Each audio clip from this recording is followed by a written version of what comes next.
Fala amigos e amigas do Medcast, médicos, médicas, estudantes de medicina. Estou passando aqui antes de começar o episódio para fazer um convite para você. Quem está falando é Daniel Coriolano e entre os dias 3 a 9 de agosto de 2020 eu vou fazer para você 7 webaulas acerca de inteligência financeira e carreira médica. Estou falando do desafio Inteligência Financeira para Médicos, para você construir o seu plano de vida e carreira, aumentar sua consciência sobre temas relacionados a inteligências macroprofissionais e você vai entender qual o mercado hoje, o que você pode fazer para ter melhor posicionamento, mais tempo, qualidade de vida. Então, para participar do desafio, que é totalmente gratuito, clica no link que está na descrição aqui do episódio de hoje, você vai ter acesso à página e aí você deixa o seu e-mail. Ou, caso queira, você clica direto para entrar no grupo do WhatsApp. É um grupo silencioso, ninguém fala por lá. E é por lá que nós vamos enviar os links das lives. São 7 dias de conteúdos de grande valor, tá bom? Então clica aí e eu te espero durante os dias do desafio. Inteligência Financeira para Médicos, que demarca o lançamento do meu livro, que tem o mesmo nome, Inteligência Financeira para Médicos, e do nosso curso Inteligência Financeira para Médicos, uma imersão online acerca desse tema tão importante para o desenvolvimento da vida e da carreira do médico, tá bom? Então, bom episódio, bom Medcast, abraço, a gente se encontra. Esse é o Medcast, o podcast da medicina brasileira. Produzido pelos médicos Daniel Coriolano e Roberto Maranhão, o Bob. Por Núcleo MD Educação Médica. Siga @Daniel Coriolano e @NúcleoMD no Instagram. Sobre carreira médica, hoje um tema muito importante. Trouxe o grande amigo Roberto, já conheço há alguns meses, a gente teve bons relacionamentos aqui, network, e ele tem uma história incrível aqui para contar para vocês. A história dele vai conectar com muitas trajetórias que você ou já passou, ou vai passar, ou quem sabe está passando. E ouvindo histórias de quem já passou por algumas etapas da nossa carreira médica, é algo interessante para que você possa somar ao seu arsenal cognitivo de quais as trajetórias possíveis. Não se trata de uma receita de bolo, mas uma experiência de vida que vale muito a pena ser ouvida. Roberto, muito obrigado por ter aceitado ao convite. Você pôde compartilhar em um dado momento em uma das nossas reuniões presenciais acerca da sua história e foi muito importante naquele momento porque as pessoas que estavam lá, elas se sentiram beneficiadas por ter ouvido você falar e eu achei justo chamá-lo para que você possa compartilhar aqui com a galera que nos acompanha. Dadas as boas-vindas, vou pedir inicialmente, Roberto, para que você se apresente de forma breve e hoje a gente vai ter um bate-papo. Eu tenho algumas perguntas para o Roberto que estão relacionadas ao início da sua entrada no mercado de trabalho, ou seja, do recém-egresso, um pouco sobre a sua trajetória para se tornar especialista e a trajetória como especialista dentro do mercado de trabalho, onde algumas demandas acontecem e é sobre isso que eu vou questioná-lo, tá bom? Então, tá com você a palavra, Roberto, para você se apresentar aí para o nosso público de hoje. Olá, Daniel, boa noite, todos que estão acompanhando a gente. É um prazer enorme estar aqui com você, compartilhando aqui dessa live e dividindo experiências, né? Na realidade, o que iremos fazer hoje é dividir experiências sobre aí um pouco da trajetória, né? Na medicina, né? Antes e depois dela também, né? De formado. Então, eu sou médico, tá? Eu sou formado, já tenho praticamente 7 anos de formado. Atuei como médico de família também, como recém-formado. E depois disso, fiz minha residência em radiologia, diagnóstico por imagem. E também sou pós-graduado em medicina do trabalho. Então, hoje eu atuo, especificamente 90% do que eu faço é radiologia, diagnóstico por imagem, e os 10% também em relação à medicina do trabalho. É um prazer estar aqui com vocês. Massa. Roberto, de cara, você terminou a graduação de medicina, então você adentrou na atenção primária. Atuou na atenção primária, foi no interior do país, não é isso? Cara, me diz a tua sensação de cortar o cordão umbilical com a universidade. Cara, inicialmente eu terminei a faculdade em 2013, tá?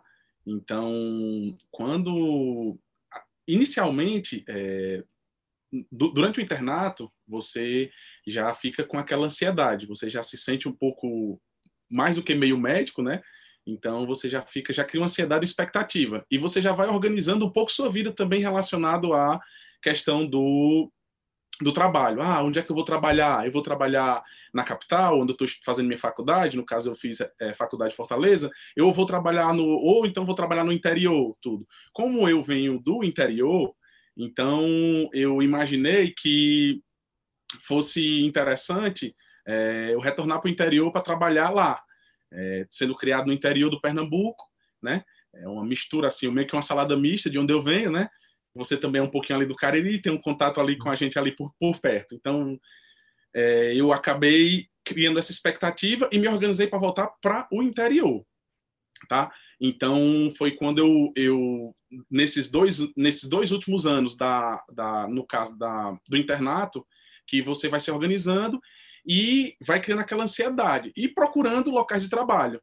Naquela época, 2013, a gente estava com um acontecimento bem interessante, que era exatamente o início do Mais Médicos. Era bem o comecinho mesmo do Mais Médicos. Então, foi um momento assim, meio que uma turbulência na medicina. Eu digo a você até que, comparado ao que se passou depois disso, a gente não teve, talvez, tanto burburinho como teve naquela época. Por quê? Porque os colegas estavam extremamente apreensivos, o governo federal apresentou uma proposta de trabalho para os médicos recém-formados e médicos também que já estavam trabalhando em serviço, que eles pudessem fazer parte dos seus PSFs e programas de saúde da família de uma forma mais interessante. Ele trouxe um salário que é relativamente alto ainda, hoje, né, para os padrões comparado a outras profissões para a gente na época, e isso foi interessante porque muitos colegas, eles ficaram bastante receosos de participar desse tipo de programa.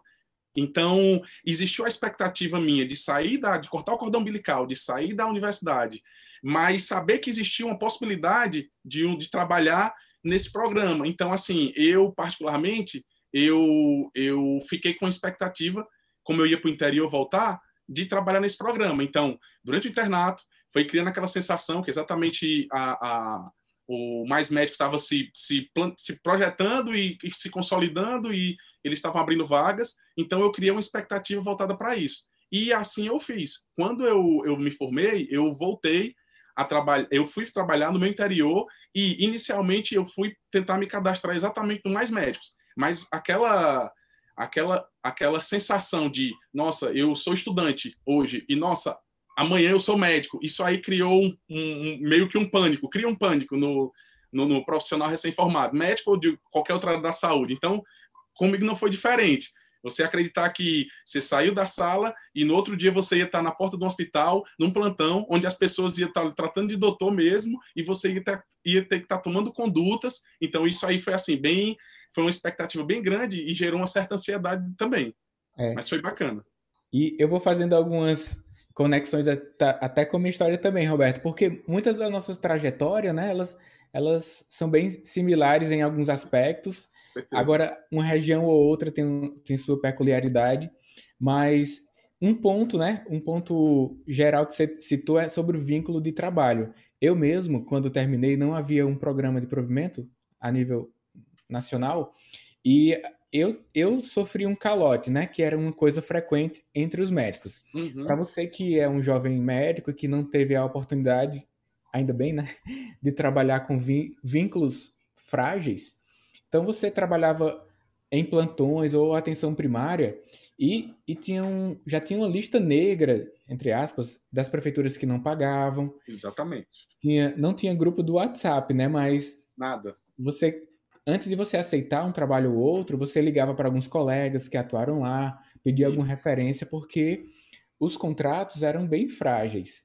Mas eu não estou dizendo que o vínculo do Mais Médico é a melhor coisa do mundo, mas foi um passo importante que foi dado para a segurança do médico e para um certo equilíbrio salarial a nível nacional, porque era muito variável. Você ia trabalhar num local e aí muitas vezes você fazia um pacote, você dava tantos plantões e trabalha no PSF. E aí ficava à mercê também de questões relacionadas à gestão municipal, questões político-partidárias, e o médico, nesse tipo de vínculo, ele estava num local muito desconfortável para exercício da medicina. E aí o Roberto pegou essa transição e já pegou um vínculo relacionado à bolsa e pôde, acredito eu, sofrer menos interferência. Eu não sei se a cidade tinha isso já como tradição, mas pôde sofrer interferências. Mas enfim, seguiu, atuou na urgência médica do hospital da cidade, no pronto-socorro, Roberto, Isso, junto ao é, PSF. era assim, na realidade eu participava, eu era do distrito de um município vizinho ao meu. Hum. É, e, na realidade, o pronto-socorro, e como você bem falou, acontece ainda hoje esses tipos de pacotes, onde o médico trabalha com um plantão, ele está no PSF e oferece ele também plantões na cidade, e assim ele consegue juntar, assim, naquele momento, o útil ao agradável para ele, recém-formado, como uma forma de angariar mais fundos, né, trabalhar e ser remunerado quanto a isso. Só que as emergências que eu trabalhei, urgências, na realidade não foi desse PSF que eu trabalhava, foi da cidade vizinha, porque Vizinho. o território desse município, ele era bem grande, um território geográfico bem extenso, e ele Uhum. ficava próximo da minha cidade natal. Eu não trabalhei na minha cidade natal eu não trabalhei na cidade natal inicialmente, eu trabalhei exatamente nesse PSF distrito da minha cidade, de uma cidade vizinha minha, perdão. Então, a urgência e emergência acabou sendo de hospitais de cidades vizinhas, que eu Uhum. acabei fazendo parte. Pronto. Aí, Roberto, você então atuou nesse âmbito e você tinha ideia de realizar a residência ou chegou a cogitar em não realizar? Porque muitos dos amigos, colegas recém-egressos, eu sou constantemente questionado acerca, faço ou não residência? Faço uma reserva até entrar na residência? Quanto que é um valor adequado? Havia esse tipo de pensamento naquela ocasião, porque é interessante que você já passou por tudo, né? Você hoje é especialista, atua mais consolidado no mercado, mas eu quero saber qual a sua mentalidade naquela ocasião que gerou o fruto que você é hoje, né? O que é que você pensava sobre visão de realizar ou não residência e também questões relacionadas a fundos Daniel, é assim, financeiros? eu imaginava fazendo residência. Eu até pensei que eu terminei minha faculdade na metade de 2013, então eu até fiquei imaginando que ia entrar na residência logo no começo do ano seguinte, que seria 2014.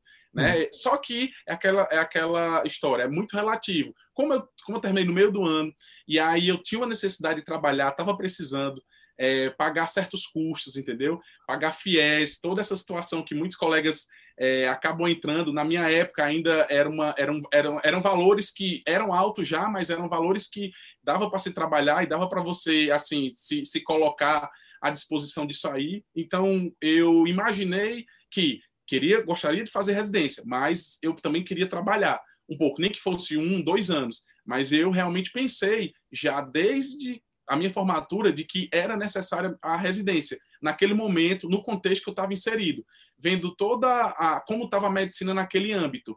Porque até então, em 2013, eu não sei se você lembra, pouco antes, você é formado um pouco antes, então as universidades e faculdades privadas, elas estavam começando a colocar mais médicos no mercado. Foi exatamente nessa época, 2010 em É. diante, mais ou menos. Então, existiu aquela ideia, nossa, a gente entre os colegas na época conversando, como é que vai ser o trabalho, será que a gente vai ter trabalho ainda? E foi se pensando sobre isso, né? Então aí eu imaginava, não, eu vou conseguir trabalhar, eu tenho uma relação com o meu interior, vou conseguir trabalhar no meu interior, mas eu não quero ficar só naquilo, eu quero realmente me planejar para ir para uma residência.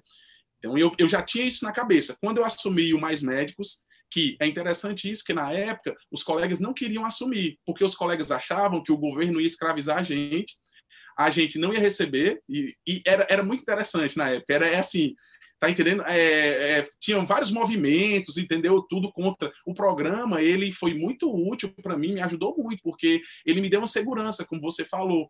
Lá, só falando um pouquinho do programa na época do recém-formado, ele me deu uma segurança. Por quê? Porque até então, os vínculos empregatícios eram basicamente com o que você fazia com o prefeito ou secretário de saúde. Então, por isso que o cara podia dar um calote em você. Agora não, o seu vínculo empregatício era com um órgão maior, que era o federal. Então, e o seu dinheiro via direto para você. Então, aquilo ali foi muito interessante. Eu recém-formado. E aí cheguei no mercado de trabalho e eu não tinha que esperar o prefeito me pagar o dia 5 ou dia 10 ou quando quisesse na cabeça dele. Não, dia 1º de todo mês eu recebia meu dinheiro.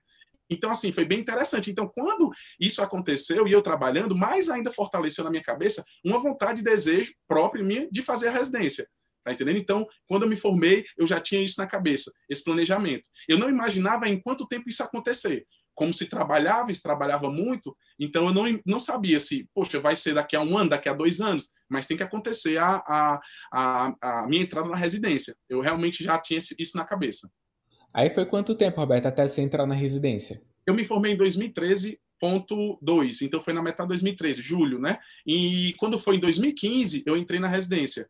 Eu fui para Teresina fazer a residência lá de radiologia e medicina por imagem, né? 1 ano e meio, então, né? 1 ano e meio trabalhando no PSF, como médico de saúde da família, através do Vínculo Mais Médicos, e dando plantões nas cidades circunvizinhas. Certo. O Roberto falou de um ponto importante, né? Que muitos dos colegas que estão aqui, nos acompanham, eles tiveram FIES. Eu também tive FIES, e aí na ocasião era 50%.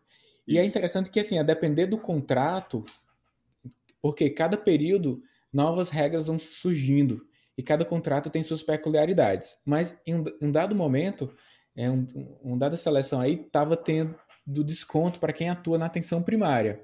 Então, quem tem FIES ou quem já está pagando, né, vale a pena consultar o contrato, tem uma área específica no site e você pode, a partir dos dados do CNES, CNES, tem lá todo o seu histórico de atuação.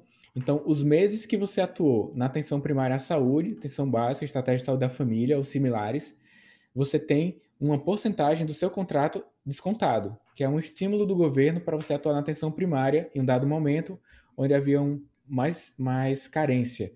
Não é o caso de hoje, porque hoje tem pessoas que ficam de fora de vários ciclos, né?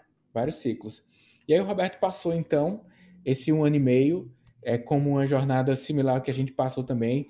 No meu primeiro atendimento, pegando o gancho lá do seu início, do frio da barriga, de entrar no mercado de trabalho, no meu primeiro plantão, eu sem critério, né, sem filtro, aceitando a demanda ali de quem estava na porta de entrada do PS, eu só apenas atendia quem chegava na minha sala e pronto. Então foram 80 pacientes, incrivelmente assim, absurdo. E um parto. Ainda teve um parto. Ave Maria, só Deus, viu? Protegendo a gente, né? Exatamente, porque nos interiores da vida. A gente passa por cada situação. E aí, essas situações também, vendo o lado positivo, elas acabam nos dando um motivo para a ação. A motivação intrínseca que a gente precisa para dar outros passos. Porque um paciente ou outro nós não sentimos tanta competência para manejar. E isso, naquela pessoa que quer oferecer sempre o que tem de melhor aos pacientes, ele sente o desejo de aumentar seu nível de formação. E aí, um caminho é a residência, tem a pós-graduação lato sensu, que acontece aos finais de semana. São várias as possibilidades de formação. É importante você saber onde você quer chegar, ou então, mesmo que de forma, uma ideia que pode ser mudada, para que você dê os passos e não siga simplesmente a boiada. A residência médica é um caminho, mas se você pretende atuar em um determinado ramo da medicina, uma pós-graduação, por exemplo, em cuidado paliativo, ao tempo que você atua na atenção primária, já te dá um rigor também acerca dos pacientes que merecem os cuidados paliativos. E você pode ter a sua formação guiada por você mesmo, essa autorresponsabilidade, essa autonomia intelectual. A residência, segundo a Associação Médica Brasileira, é o padrão ouro. Ok, mas existem várias possibilidades para seguirmos no mundo da nossa carreira médica. Roberto seguiu pela residência médica e, Roberto, durante o período da residência médica, você já pensava ali por volta do meio da residência, a sua inserção dentro do mercado? Quero saber quais as superações que você teve durante o período de residência e a sua visualização logo após, como você enxergava ao sair. da Pronto. residência. Isso. Daniel, esse contexto todo é como eu te expliquei. Em 2010, começava a entrar muito médico no mercado de trabalho. Então, eu ficava imaginando o seguinte, eu imaginava assim, vou tentar fazer uma residência que se assemelhe o que eu tô, assim, com o que eu gosto, o que eu acho que tem alguma afinidade, tá? Mas eu vou visualizar se o mercado de trabalho vai estar interessante para mim também. Eu pensei isso na época também, no Visão seguinte aspecto. estratégica, né? Isso, uma estratégia. No seguinte aspecto, eu imaginei o seguinte, eu disse, não, eu posso sair de Fortaleza e ir para fazer residência médica em São Paulo. Ok, eu posso. Mas eu não vou fazer isso. Eu vou sair de Fortaleza, eu vou fazer residência médica próxima a Fortaleza, ou em Fortaleza, porque eu já queria estar inserido no mercado. Haja vista, já pensando na concorrência e como estaria o mercado inchado quando retornasse. Seria mais fácil já estar fazendo residência próximo, onde conhecesse os colegas e assim conseguir ser inserido nesse próprio mercado da residência. Então, assim eu fiz. Então, quando fui fazer residência, uma amiga interessante, porque na época de graduação ainda, tudo eu fiz meio que voltado para a parte de cirurgia. Então, o que você imaginar de estágio aí, em todo lugar, estagiei no Frotinha, no Frotão, todos os hospitais, porta de hospital. Então, assim, era só realmente, era bem movimentado a forma dos estágios que eu praticava. E aí, quando terminei a faculdade, entrei na medicina da saúde da família, pelo Mais Médicos, aí eu mudei um pouco o meu pensamento. Eu disse, não, eu acho interessante essa área de estar ali na emergência, no pronto atendimento, no PS ali na frente, mas na realidade eu estou querendo realmente alguma coisa diferente, um contexto onde na realidade eu possa não me expor fisicamente tanto quanto essas outras áreas, mas fazer algo que para mim tivesse um valor e que eu pudesse passar esse valor também para meus pacientes. E aí uma amiga minha, fazendo da faculdade, ela fez, começou a fazer residência em Teresina e eu fui conversar com ela sobre como era a parte de radiologia. Até então, eu já tinha uma ideia, porque vi exames quando estava no PSF, exatamente, comecei a analisar os exames de imagem, receber aquilo tudo e comecei a me questionar sobre aquilo, e aquilo começou a me gerar curiosidade.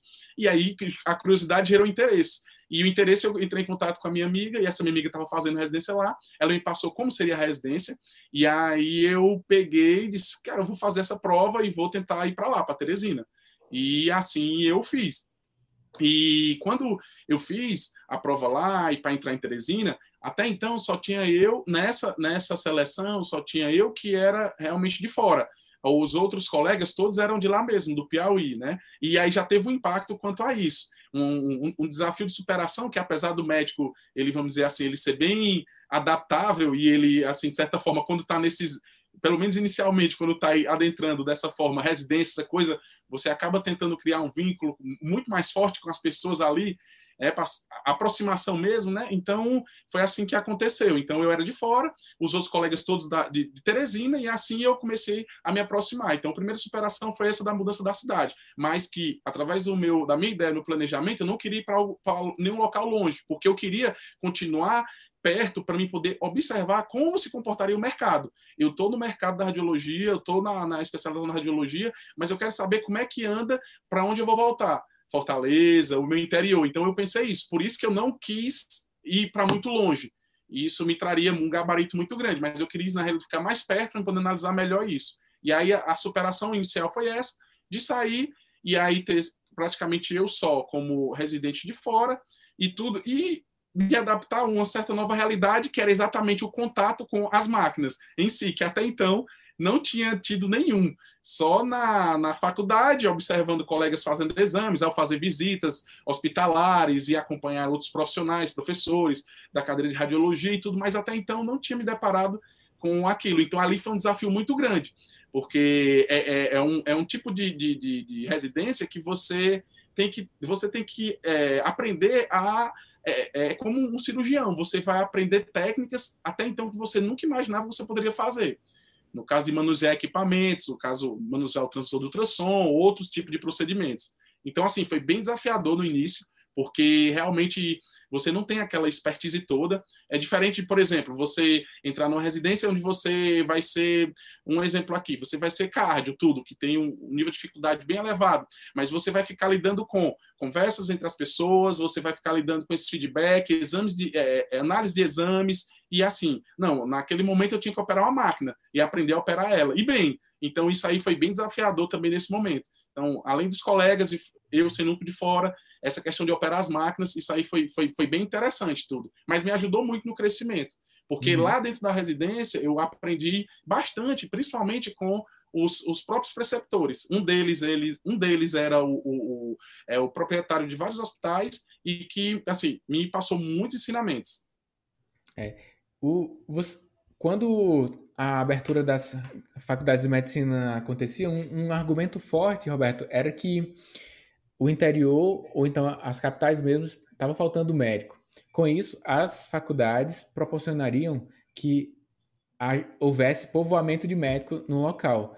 Algo que não se revelou até um dado momento tão verdade, porque o que fixa o médico, na maior parte das vezes, é o programa de residência médica. Então, quando você termina a residência médica, você tem um vínculo tão forte, com um network tão forte com seus preceptores e colegas da área, que você é convidado a participar de serviços locais. Você ficou algum tempo após a residência atuando em Teresina, porque ou você fugiu da regra? Na Você foi realidade, assediado para ficar lá? sim, existia a possibilidade. O serviço, ele acabou assimilando praticamente todos os colegas. E existia a possibilidade, sim, como você falou bem, isso é bem real. Né? Acaba quando você está inserido no sistema, eles acabam sabendo já a sua forma de trabalho, já vendo o seu potencial, e isso é interessante, e eles acabam querendo que você seja incorporado no serviço. E ia acontecer comigo também. Mas aí, na realidade, eu não decidi ficar lá, porque eu imaginei que a construção profissional do que eu estava planejando não seria o ideal lá em Teresina, apesar de ser um grande centro. E a parte da radiologia, o interessante, Daniel, é porque a gente faz a faculdade de medicina e muitas vezes a gente vai para jornadas médicas, ORENs da vida e tudo, e você acha que conhece de como funciona ou como anda a medicina naquele determinado estado. Quando eu cheguei no Piauí, foi assim, me surpreendi positivamente, principalmente em relação à radiologia, porque o serviço de radiologia em Teresina é um serviço muito, muito avançado, entendeu? Então, a época, se você imaginar, Teresina com 1 milhão de habitantes, ele tinha praticamente a mesma quantidade de máquinas de ressonância que existia em Fortaleza. Fortaleza já com quase 2 ou 3 vezes o número de habitantes de Teresina. Então, isso me chamou bastante atenção. E aí eu fui ver que eu entrei no sistema, que eu não conhecia muito como era, porque o que eu tinha de ideia foi o que minha amiga passou e o que eu fui pesquisar sobre aquele local, e me surpreendi positivamente de como era a forma que funcionava a questão da radiologia na cidade de Teresina. E isso foi muito bom, muito positivo para mim, porque quando eu retornei para Fortaleza, tudo, eu vi que realmente o que eu tinha aprendido de nível estava bem adequado aonde eu ia me inserir aqui para trabalho. Então, assim, foi bem interessante essa questão. Uma frase que você falou agora, no meio da sua fala, foi assim: não estava adequado o quanto eu estava planejando, né? É uma coisa que a gente sempre bate aqui nas nossas conversas aqui presenciais, Isso. aqui nos conteúdos do Instagram, é o planejamento de vida e carreira. Eu tenho falado que era para ser, é um termo só, é um descritor praticamente. Não é possível desvincular a vida da carreira. Quando você sofre alguma coisa no trabalho, você leva para casa e em casa para o trabalho. As felicidades também vai de um campo para o outro. E para que você tenha uma melhor previsibilidade de tudo e que trace o seu próprio caminho e não fique à mercê de oportunidades falsas, você deve ter um planejamento mínimo. O planejamento faz com que você coloque praticamente uns óculos que permitem você enxergar novas possibilidades. Se você não tem um planejamento, mesmo que mínimo, e com margem a ser modificado, isso é importante, aí as oportunidades aparecem e você agarra. Aparece uma outra, por quê? Porque tudo vai parecer oportunidade, já que você não tem um plano. Então, você desde lá do começo ali, recém-egresso, você já citou voltar para o meu interior, na residência, aquilo ainda estava no seu coração, e aí você, visão estratégica, uma coisa importante também. Deixa eu perceber aqui uma área que pode me contemplar. Eu não sei se você chegou a conversar com médicos radiologistas, mas, quer dizer, você falou que conversou, que foi a sua amiga residente, que estava no Isso. serviço, né? Que você questionou. Algumas áreas da medicina, de fato, durante a graduação, a gente tem pouco contato para saber como é que ela está no mercado. A graduação médica é muito mais fácil entrar em áreas dos grandes temas da medicina, como clínica, uma residência predominantemente de áreas clínicas, que envolve anamnese, exame físico, diagnóstico e tratamento ali de frente ao paciente. E cirúrgica, porque a gente tem pequena cirurgia, ainda tem muito disso.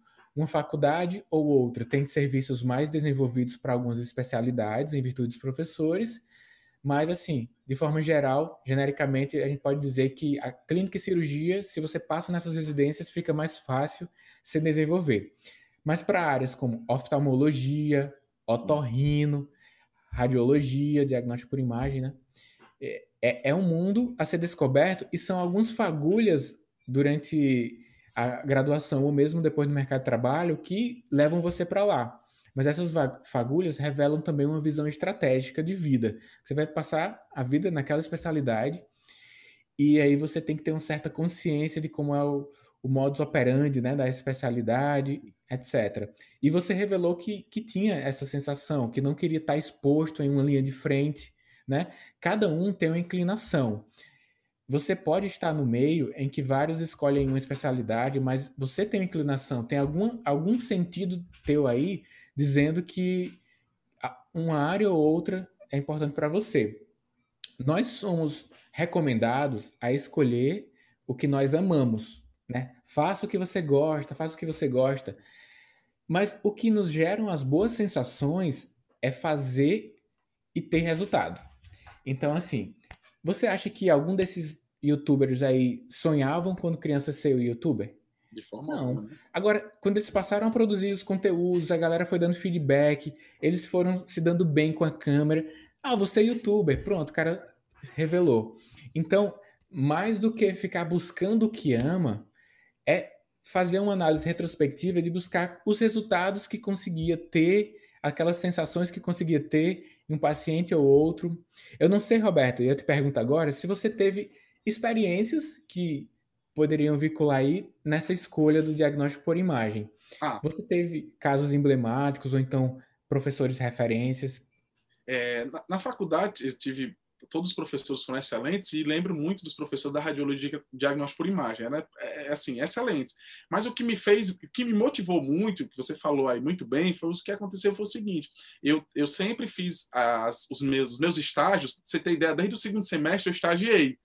Então, desde o segundo semestre até o final da faculdade eu estagiei.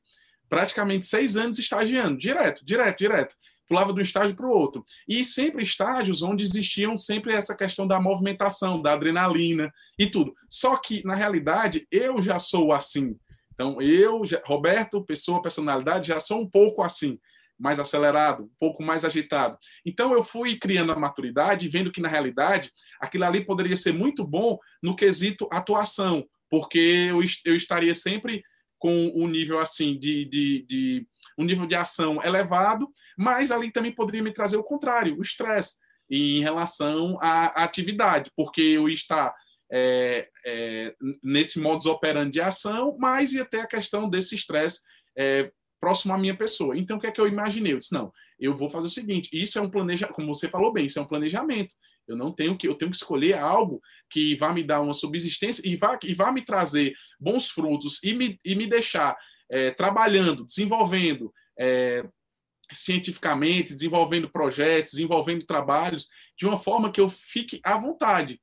Aí eu vi que, na realidade, eu precisava atuar numa área que fosse o contrário da minha personalidade, que fosse me trazer mais tranquilidade. Ou seja, e que não tivesse aquela ação, aquele movimento todo de pessoas quando você está no pronto-socorro, tipo de uma UTI ou de um pronto-socorro mesmo geral. Então, foi isso que me fez realmente escolher uma área desse sentido. É tanto que as áreas que eu imaginei, inicialmente, era cirurgia geral, ortopedia. Então, são áreas que, de uma forma geral, são bem movimentadas no pronto-socorro do hospital, né? Acidentes, pacientes com quadros de abdômen agudo e tudo, mas não, eu disse, não, eu não quero essas áreas, eu vou imaginar o contrário, então eu vou querer uma área como o quê? Oftalmologia ou radiologia. E aí, a proximidade com essa colega, essa amiga, eu acabei desenvolvendo a vontade de realmente ir para essa área. Isso aí, para mim, ia ser bom, porque eu imaginei e que, durante muitos anos, que eu fosse trabalhar naquela área, aquilo ali realmente é que me poderia trazer melhores potenciais e resultados. Então, eu pensei dessa forma nesse momento. Como você falou, existem grandes áreas da medicina, mas não, eu fui pensar uma área que, na realidade, fosse um pouco diferente da minha personalidade e assim me deixasse mais tranquilo para trabalhar e eu conseguisse desenvolver. E um dos pontos também que você fala sempre que não gostava da plantão e tudo, porque noite de sono perdida, né? Então, também, no início, eu achava tudo muito bacana, aquilo de estar acordado, entendeu? Você tem ideia, no começo lá do Frotinha da Parangaba, a gente passava 12 horas, de 7 horas da noite às 7 horas da manhã, suturando, indo para a emergência, massagear paciente, entrar no centro cirúrgico, atuar assim mesmo, bem corrido mesmo. Mas aí eu imaginei, não, eu vou fazer, na realidade, um pouco o contrário, porque eu quero me sentir um pouco mais à vontade de ficar mais tranquilo, raciocinando e resolvendo, e também uma área em que eu não tivesse exposto a muitos plantões. E isso foi um planejamento, que eu tive, esse insight que eu tive no passado, quando eu conversei com a minha amiga, e eu imaginei que eu poderia, não, eu não preciso trabalhar em hospitais, eu posso trabalhar em clínicas, e trabalhando em clínicas eu trabalho só no horário de expediente normal. Tá entendendo? Então, isso foi tudo uma ideia e um planejamento que, hoje, vendo o resultado, eu também vejo que foi bem bacana. Ter essa ideia que eu não sabia o que ia acontecer no passado, mas quando foi no futuro, presente hoje, estamos, eu vi que deu resultado. Quem não pegou isso aí, né, que a gente comenta que tem que respeitar até certo modo as nossas inclinações, e no meu caso eu escolhi medicina de família, porque é uma especialidade que não tem um foco em dar plantões e eu gosto de dormir. Então, eu respeitei, né, a minha fisiologia também. Eu vou pedir para que quem está acompanhando no YouTube ou no Instagram que possa contribuir através de perguntas ou comentários. Já tem uns aqui, Roberto, deixa eu ler para a gente interagir com os amigos que nos acompanham. Bacana. Vários elogios para você aqui. E a Daiane pergunta o seguinte: eu gostaria da sua opinião, sendo radiologista, como ficará o mercado diante da telemedicina, se existe alguma preocupação? Ah, bacana. Isso aí dava só uma live, hein, Roberto?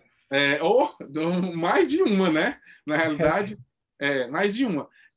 Daniel, é o seguinte, a telemedicina, ela veio para ficar, e na realidade, a telemedicina na radiologia já existe há bastante tempo.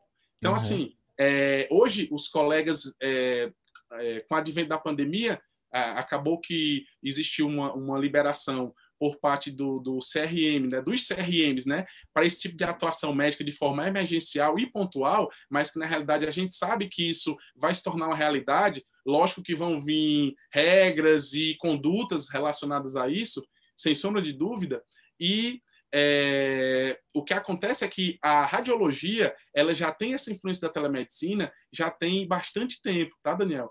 Isso aí já tem há mais de 10 anos, já existe isso. Essa questão. Por quê? Porque, te dar um exemplo aqui para ficar mais fácil de entender. Muitas cidades, e também quem está nos ouvindo e nos assistindo, muitas cidades, elas acabam adquirindo equipamentos médicos altamente tecnológicos, como equipamentos tomográficos, um exemplo pontual, e que naquele momento ele não teria como ter um médico naquela região, há épocas atrás. Então, acabou sendo uma forma de serem mandados esses exames via internet, via e-mail, via programas específicos, chamado PACS, etc. Então, isso aí veio suprir essa necessidade. Então, na radiologia veio muito isso, suprir essa necessidade de a falta, a ausência, a escassez desse tipo de profissional à época naquela região e realizar esses tipos de laudo, desses tipos de exames. Né? Então, a telemedicina, na realidade, ela na radiologia, ela já tem um efeito grande há muito tempo, entendeu? Não é de hoje. O que a gente sente por exemplo, cidades onde a gente está, como Fortaleza, que começam a sentir esse tipo de influência.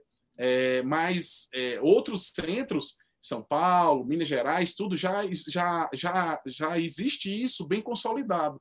Então, o radiologista tem que se saber, as pessoas muitas vezes não sabem qual é a área de atuação do radiologista, então o radiologista ele atua em diversas frentes. Então, ele pode querer ou se adequar ou se planejar para realizar só ultrassonografias, ele pode ser um médico que vai tratar, na realidade, só da parte de intervenção, através de punções, nos mais diversos órgãos, mama, tireoide, próstata.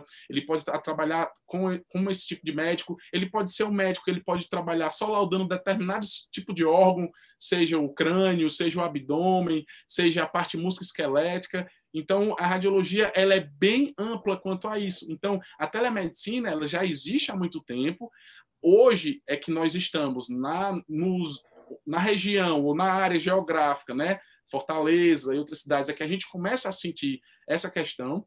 Então, mas eu acredito que não vai existir uma escassez total, que muitas vezes os colegas pensam em relação ao trabalho. Não. O que vai existir muitas vezes, juntando-se além da telemedicina, a inteligência artificial, né, o que vai existir é um aprimoramento e também um aprimoramento da forma como a gente lidar com a profissão e nesse caso, a gente também buscando, tendo que se desenvolver mais e se adequar também a essas situações e novas situações.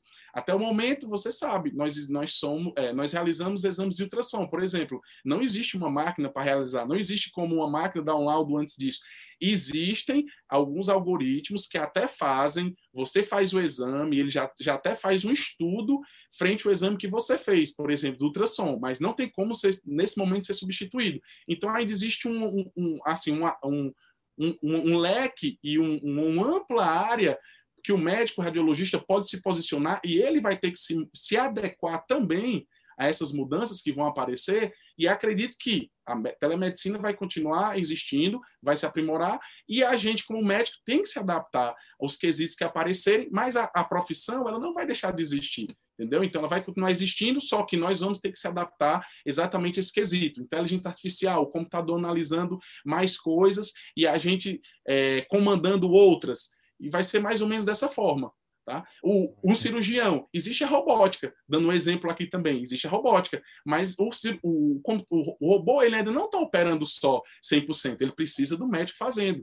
E ele não vai operar só, entendeu? Então vai ser assim, vai acontecer isso de operar só, mas daqui, eu acredito, a várias décadas. Uhum. A gente falou sobre você recém-egresso, seus pensamentos, seu planejamento e as suas intenções naquela hora, no carro aqui. A gente falou sobre o seu período de residência e agora eu quero adentrar, Roberto, acerca de você no mercado de trabalho e sua interconexão com a sua organização financeira, que é um dos temas frequentes aqui dentro do nosso perfil. Carreira médica, inteligência financeira, que para quem está chegando agora, a gente aborda esse tema, inteligência financeira, com muito respeito, cuidado, ética, e nós englobamos não apenas o investimento.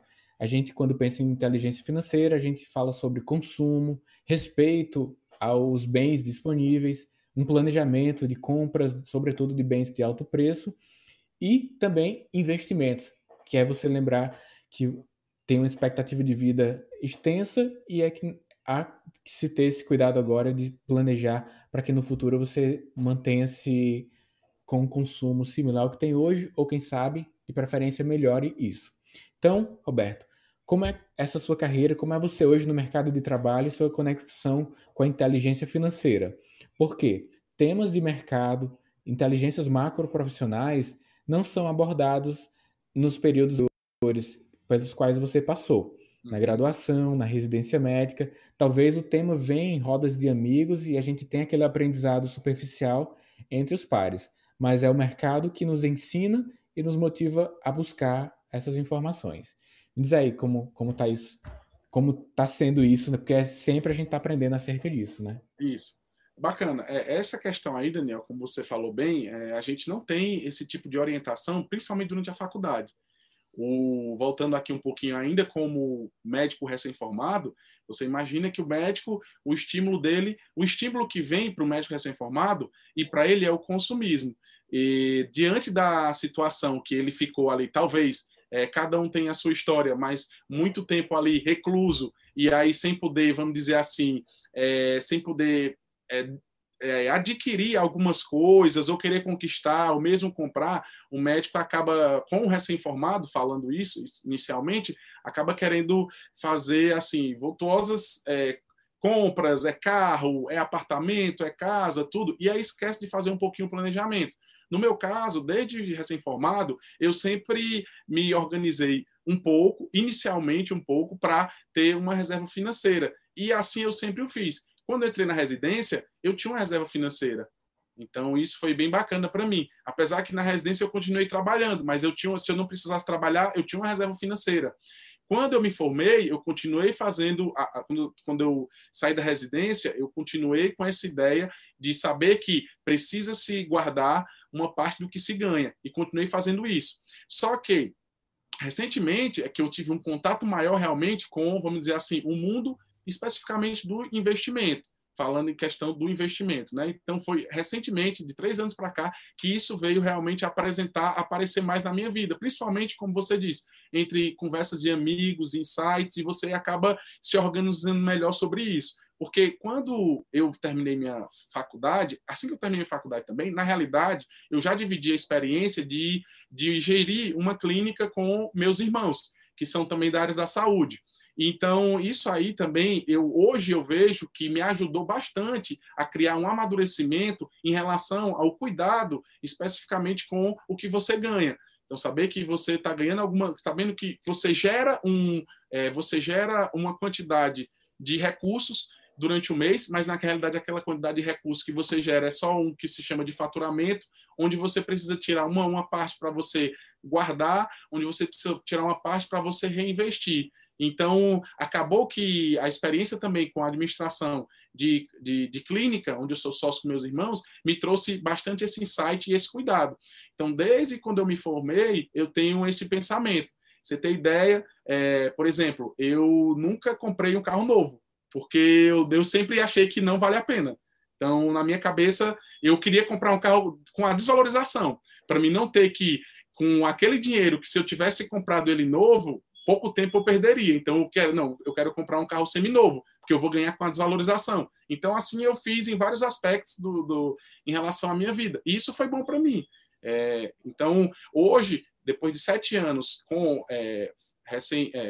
especialista e trabalhando mais, entendendo um pouco melhor essa questão da inteligência financeira, principalmente vendo o que no passado alguns colegas fizeram em relação a recursos que tinham, eu vi que isso é um tema que tem que ser bastante abordado. E eu acho muito bacana a sua ideia, desde então você se colocando assim como uma pessoa referência, vou dizer, nesse aspecto, não só aqui para a gente do Ceará, mas para o Brasil. E eu acho bacana, porque nós não tivemos essa ideia e ninguém veio para a gente e orientou a gente de dizer o seguinte: você terminou sua residência ou sua faculdade, você está aqui com um cheque, mas esse cheque em branco você não pode preencher com qualquer valor. Você tem que tomar cuidado com o valor que você coloca nele, para você não se perder relacionado a isso, né? Quantas e quantas vezes a gente escuta de colegas que assim são extremamente endividados por falta dessa organização.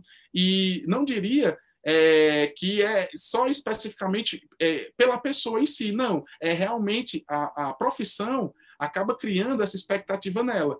E acaba ela se perdendo nesse meio, né? Então, o que você faz hoje e o que você coloca aí nos seus canais de comunicação, eu sempre estou acompanhando aí, assíduo, você sabe que, né, é coisa de fã, né? Então, assim, já acompanho bastante tempo, então, aí a gente acaba aprendendo. Então, eu aprendi cedo, porque eu acompanhava muita coisa, que, na realidade, a gente tem que ter organização relacionada a isso. A gente não pode e nem deve, mesmo que tenha condições de comprar tudo, você tem que se organizar, tem que se planejar. Então, tem que guardar uma parte do que você ganha quando você recebe seu dinheiro. Essa parte vai ser o seu planejamento no futuro, que você sabe que o médico é um profissional liberal, que ele não tem como, ele tem que planejar o futuro dele. Então, planejar o futuro, a melhor coisa é ele tomando bem do seu patrimônio, do que ele faz atualmente, né?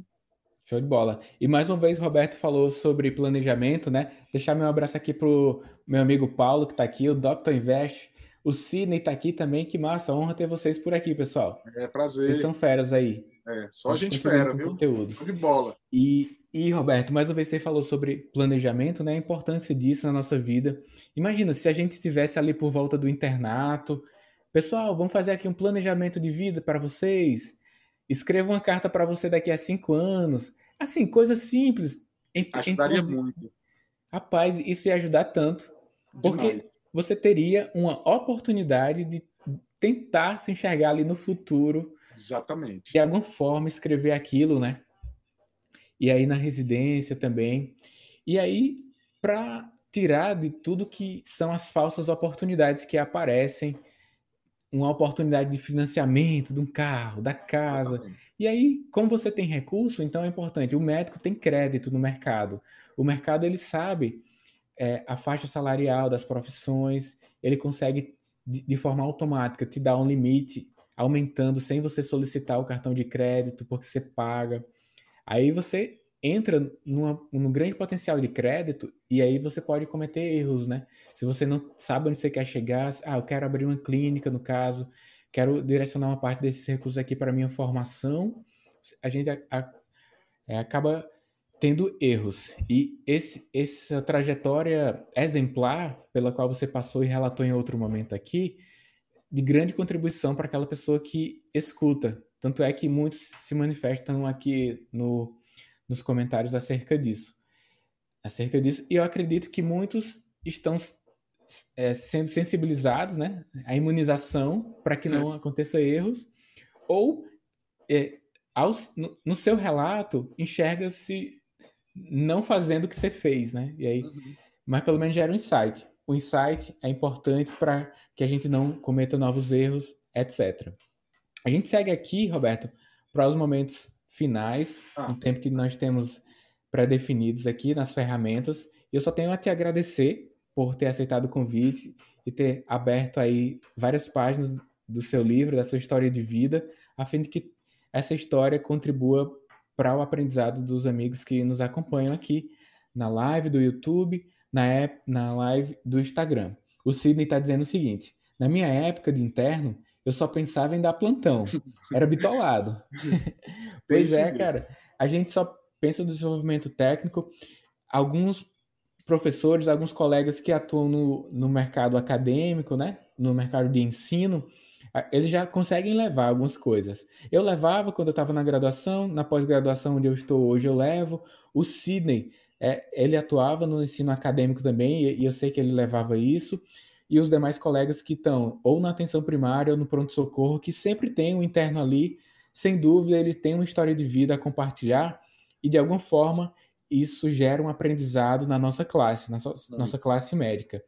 E exemplo aqui, como essa live, de alguma forma deixa a sua contribuição e, sobretudo, por você ter participado aqui conosco hoje, Roberto. Muitíssimo obrigado por isso tudo que você compartilhou. A gente faz agora a finalização e a live fica salva dentro do nosso canal do YouTube, aqui no Instagram, para que você possa acompanhar caso tenha chegado no final. Antes de começar a live, Roberto, eu recebi uma mensagem de uma médica da Angola. Ela queria muito assistir, mas são 2 horas de diferença, então às 9 horas, era meia-noite lá, ela vai trabalhar amanhã. E aí, não, tá tranquilo, a live vai ficar salva. Uhum. Algumas lives a gente não deixa só para os assinantes, mas nesse caso aqui, quando a gente tem convidados, a gente quer propagar mesmo essas histórias para que sejam inspiradoras para todos. Mas, Roberto, deixar aí você fazer suas palavras finais para a gente terminar aqui antes que o Instagram nos expulse. Daniel, eu queria só agradecer mais uma vez, tá, a participação. Cara, assim, eu realmente estou à disposição. As pessoas tiverem alguma dúvida, quiserem também, os colegas que são médicos que estão aí buscando, querendo fazer residência, então podem me procurar nas redes sociais, que eu posso tirar dúvidas, esclarecer sobre a área, tudo. Até um colega veio me procurar, procurar saber sobre a área do interior de São Paulo, esses dias, saber como é que estava a radiologia e tudo, por aqui. Então, assim, agradeço mais uma vez o convite e a confiança, entendeu? Estou só aí para que a Ágora volte, para a gente voltar aí, nossos papos aí ao vivo, que sempre são bastante enriquecedores, e agradecer também todo mundo que participou aqui com a gente, nesse momento. foi bem bacana. O Roberto falou na Ágora, né? A gente tinha os encontros presenciais 1 ou 2 vezes por mês aqui na cidade de Fortaleza, aqui no apartamento, no térreo do apartamento, a gente conversava sobre temas de carreira e inteligência financeira. Como veio a pandemia e não podemos mais fazer, a gente tem encontros online. Quero convidar aqui quem quiser participar no desafio de inteligência financeira, é só clicar no link da bio, a gente vai fazer uma sequência de lives, são 7 lives, que demarcam também o lançamento do meu livro, tá aí as informações no feed e no perfil. Valeu, cara. Valeu, Daniel, foi um prazer. Aí em próximas oportunidades. Uma boa noite, Deus quiser, em breve. Até breve. Para você ter acesso à comunidade fechada do podcast e ainda ter acesso a web aulas, e-books, mini-cursos, conteúdos complementares aos episódios publicados por aqui, faça parte do Medcast Premium. O link para acessar e ativar o seu período gratuito está junto à descrição desse episódio.